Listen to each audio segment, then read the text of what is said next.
Hello, मैं कृष्णा। आज भी एक कहानी से ही अपने सेशन की शुरुआत करूंगा। कहानी मुल्ला नसरुद्दीन की।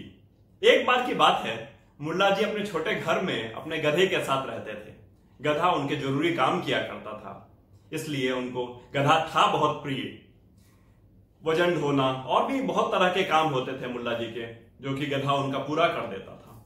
एक शाम की बात है, मुल्ला जी गर्मी का मौसम था, छत पर गए। बहुत सुहाना मौसम था, बारिश हो रही थी, मौसम में बड़ी ठंडी ठंडी हवा चल रही थी।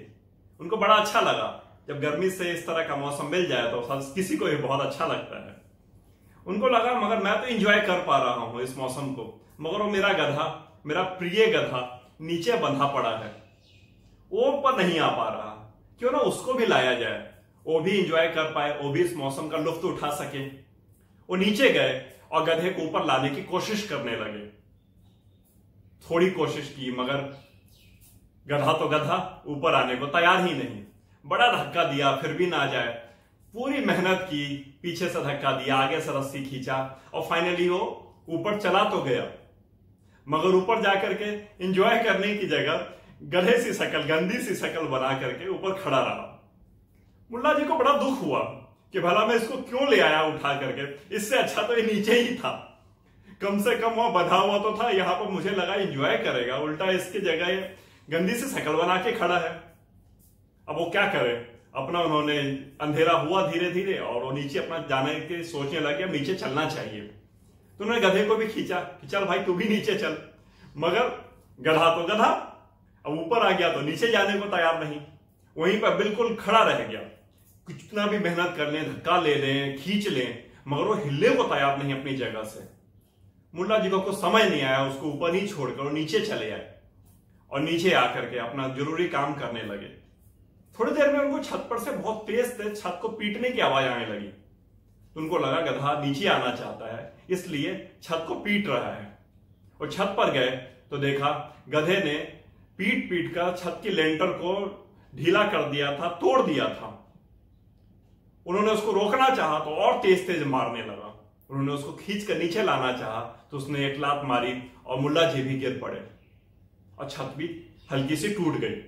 मुल्ला जी को एक बात समझ आ गई, गधा गधा ही होता है, उसको ज्यादा इज्जत देंगे तो आपको नुकसान पहुंचाएगा और जहां आप उसको ले जाएंगे उसको भी वो तोड़ देगा।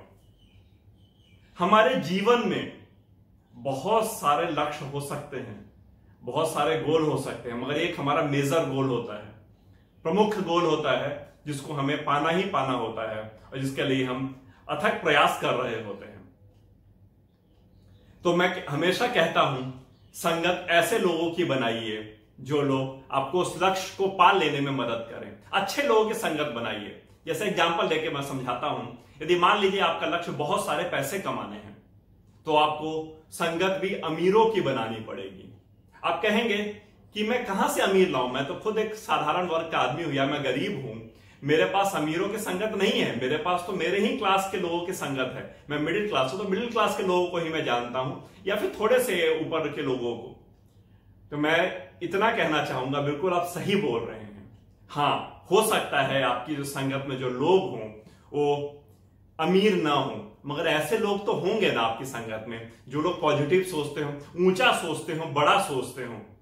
कभी आप किसी ऐसे किले में गए हो, पुराना किला होता था जिसमें बहुत सारी सीढ़ियां होती थी, हजारों सीढ़ियां हो, 1000 सीढ़ी हो, वहां पहुंचने में लंबा समय लग रहा हो और आपके अंदर बहुत इच्छा हो ऊपर जाने की, आपके अंदर स्टेमिना भी बहुत ज्यादा हो, मगर आपकी संगत ऐसी है जो कि आपको बार बार डिमोटिवेट कर रही है, कह रही है कहां ऊपर जाएगा, इतना ऊपर चढ़ेगा फिर नीचे आएगा, ऊपर ऐसा भला क्या देखने को मिल जाएगा, पूरा थक जाएगा। तो आपका मन बहुत है, मगर आपकी संगत ऐसी है कि आपको वो करने ही नहीं दे रही, या करना चाह रहे हैं तो रोक रही है।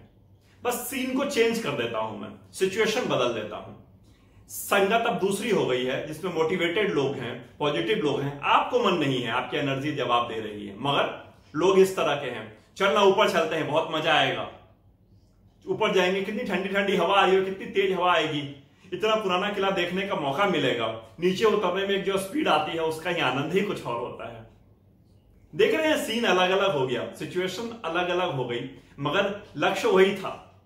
तो इससे कोई खास फर्क नहीं पड़ता कि आप किस तरह के लोगों के बीच में हैं, मगर सिर्फ इससे फर्क पड़ता है कि आपके आसपास के जो लोग हैं वो कितने पॉजिटिव हैं, कितना आपके लक्ष्य को पहुंचा पाने में आपकी मदद करने को तैयार हैं।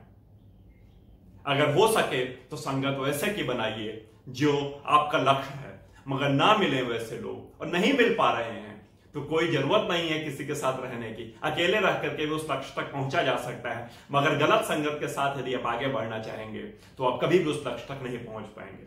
और कोई ना मिले, सामाजिक प्राणी है मनुष्य, अकेले रहना भी आसान नहीं है, तो कम से कम पॉजिटिव और आपको जो मोटिवेट करते हैं, आपको जो आगे बढ़ने में मदद करते हैं, वैसे लोगों के साथ रहिए। कई लोगों के लक्ष्य इतने बड़े होते हैं, इतने बड़े होते हैं कि आप उनका सोच लेंगे, सुन लेंगे तो आपको लगेगा इतना बड़ा भी किसी का लक्ष्य हो सकता है क्या। इलॉन मस्क का एग्जांपल यदि ले लिया जाए, इतना बड़ा लक्ष्य, स्पेसएक्स भेजूंगा, स्पेस पर अपना खुद का सैटेलाइट भेजने का लक्ष्य उस बंदे का, कोई स्पेस साइंटिस्ट नहीं है, इतना बड़ा लक्ष्य बना लिया उन्होंने और वर्षों की मेहनत की, 3 बार का सफल प्रयास, चौथी बार में वो सफलता मिली उन्हें। लक्ष्य कितना बड़ा था, उनको समय नहीं पता था कितना समय लगने वाला है, यह भी नहीं पता था कि वो इस लक्ष्य तक पहुंचेंगे कि नहीं, मगर उनको यह पता था कि मुझे करना तो है और आज नहीं तो कल, भले ही मैं ना रहूं मगर मेरे किए गए काम बिल्कुल सही दिशा में जा रहे हैं और मेरे बाद के अगर लोग आएंगे तो उस काम को जरूर पूरा करेंगे। मगर उन्होंने अपने ही जीवन काल में 3 असफल प्रयास, समझ सकते हैं स्पेस मिशन भेजने के लिए कितने पैसे लगते हैं, और 3 बार असफलता मिल जाए तो कितना पैसा बर्बाद हो चुका हो। फिर भी वो बंदा हार नहीं माना और अपना लगा रहा और फाइनली उसको सफलता मिली। हमें भी जीवन में लक्ष्य बड़े रखने चाहिए, ऐसे लक्ष्य जो लगे कि हाँ थोड़े मुश्किल हैं। मुश्किल लक्ष्य को पाने का जो मजा है ना, वो आसान लक्ष्य को पाने में नहीं है।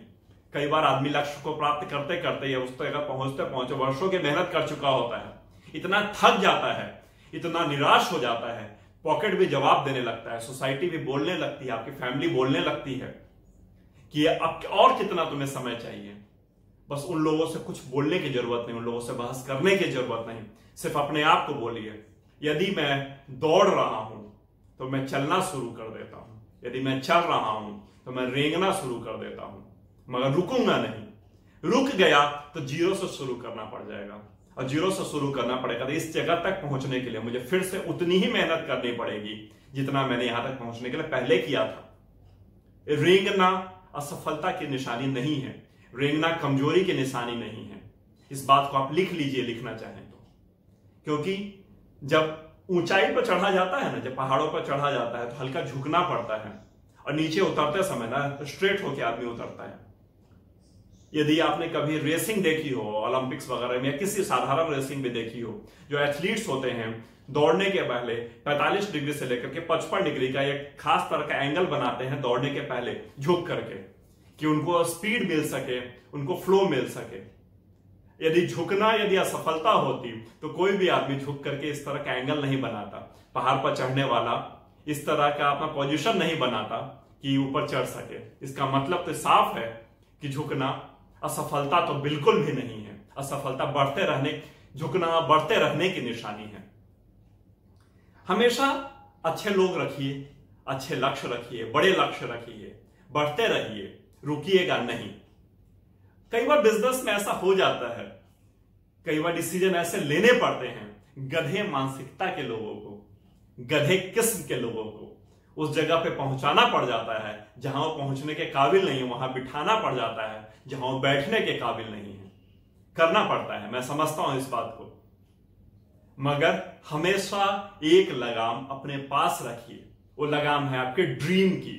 उस ड्रीम को उसके साथ शेयर कभी मत कीजिएगा, उस प्रोसेस को उसके साथ शेयर कभी मत कीजिएगा। मैं इस एग्जाम्पल से इसको समझाता हूं। स्टीव जॉब्स जब उन्होंने एप्पल को बनाया था, जब एप्पल को खड़ा किया था, उस समय उन्होंने जब अपने ख्वाब के हिसाब से मोबाइल फोन बनाना शुरू किया था, डिवाइसेस बनाना शुरू किया था, तो उन्होंने लोगों से ड्रीम शेयर नहीं किया। एक ऐसा समय आया जब इन्वेस्टर्स ने उन्हीं की कंपनी उन्हीं से छीन ली और उन्हें ही अपने ही कंपनी से बाहर कर दिया। उनका लक्ष्य, उनके ख्वाब और उनका कर पाने की लगन उनको दोबारा उस कंपनी में ले आई और फिर से उस कंपनी को मालिक बने और उन्हें ऐसे ऐसे मोबाइल फोन दुनिया को दिए जो उनके ख्वाब थे, उनका ड्रीम था उस तरह का फोन देने का। हमेशा गधे मानसिकता के लोगों से दूर रहिए और यदि उनको अपने पास लाना पड़ जाए, ख्वाबों को कभी भी उनके साथ शेयर मत कीजिए, क्योंकि एक तो रिस्पेक्ट नहीं करेंगे आपके ख्वाब की, और यदि उन्होंने रिस्पेक्ट कर भी ली और उन्होंने आपके ख्वाब चुरा लिए तो आपके पास करने के लिए कुछ भी नहीं बचेगा। चलिए, उम्मीद करता हूं अच्छा लगा होगा आज का सेशन। मिलता हूं बहुत ही जल्दी नए वीडियो में, नए कहानी और नई बातों के साथ। तब तक के लिए हैव अ ग्रेट डे।